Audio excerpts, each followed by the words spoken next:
the story of Winnie the Pooh and Tigger too. Tigger loved to bounce. Bouncing is what Tiggers do best. He told all his friends one day when Rabbit was working in his vegetable garden. Tigger came bouncing by. He bounced so hard that he knocked Rabbit over. "I'm tired of you bouncing," said Rabbit. "Why can't you stop?" The next day, Rabbit, Pooh, Piglet, and Tigger decided to explore the forest. Tigger bounced ahead as usual. "It's time to unbounce, Tigger, once and for all," Rabbit told Pooh and Piglet.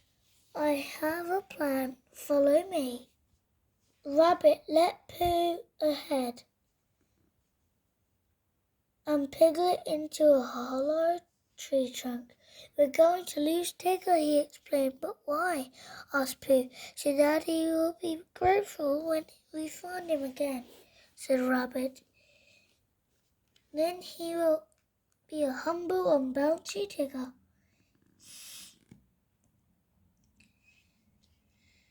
Tigger came back to look for his friends. "Hello," he called, but they didn't answer him. And at last he bounced away. When they were sure Tigger was gone, three friends started to walk home. "We'll come back for Tigger tomorrow, and he will be unbounced forever," said Rabbit. It was a long way back, and Pooh and Piglet were tired while they stopped to rest. Rabbit went on by himself. But as Rabbit walked through the misty forest, he realized that he was lost. It was getting dark, and there were strange noises all around. "Shush, Rustle." "Who's that?" cried Rabbit. But it was only a caterpillar chewing a leaf. "Crank!" gulped a frog. "Help!" cried Rabbit. All at once, Rabbit heard a familiar bouncing sound. It was Tigger. "Hello, Rabbit," said Tigger. "Shall I take you home? It's very late to be out in the forest." So very quite humble, Rabbit held on to Tigger's tail as Tigger bounced all the way home. "This really is the best way to travel, isn't it?" said Tigger, and Rabbit had to agree. Winter soon came, and a thick blanket of snow covered the 100-acre wood. One frosty morning, Tigger bounced through the snow to Roo's house. "Hello," cried Roo. Cried Tigger. "Would you like to come and play?" "May I, Mama?" Roo asked Kanga.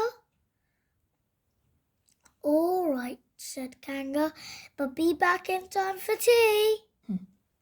With Roo sitting on his shoulders, Tigger bounced off into the snowy forest.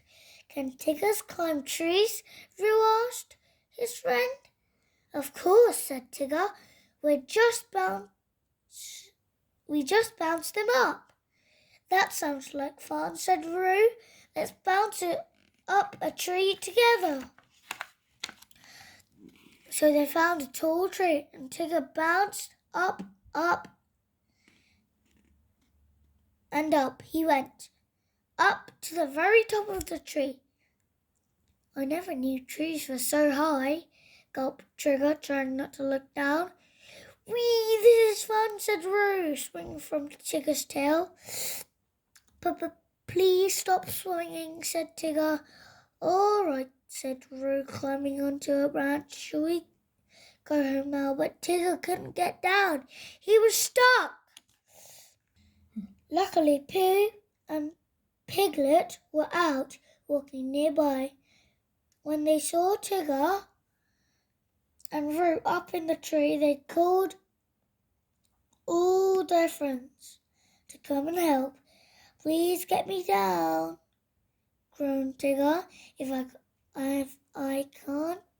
I can just get back on the ground, I'll never bounce again. Christopher Robin took off his coat to make a net. Jump and we'll catch you, he called. You first, Roo. Whee! Here I come, cried Roo happily. It was Tigger's turn next, so he was safe on the ground again.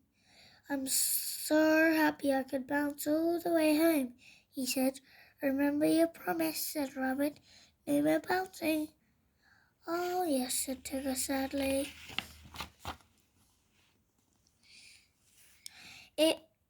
Isn't it wonderful, exclaimed Rabbit. No more bouncing. But Tigger isn't Tigger without his bounce, said Pooh.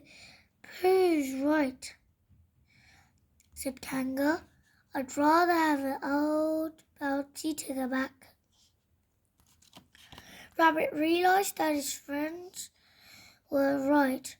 Oh, all right, he said at last. Come back and bounce, Tigger. Everyone cheered as soon as they were bouncing together, having a wonderful time in the snow-covered 100-acre wood. And that's the end, friend.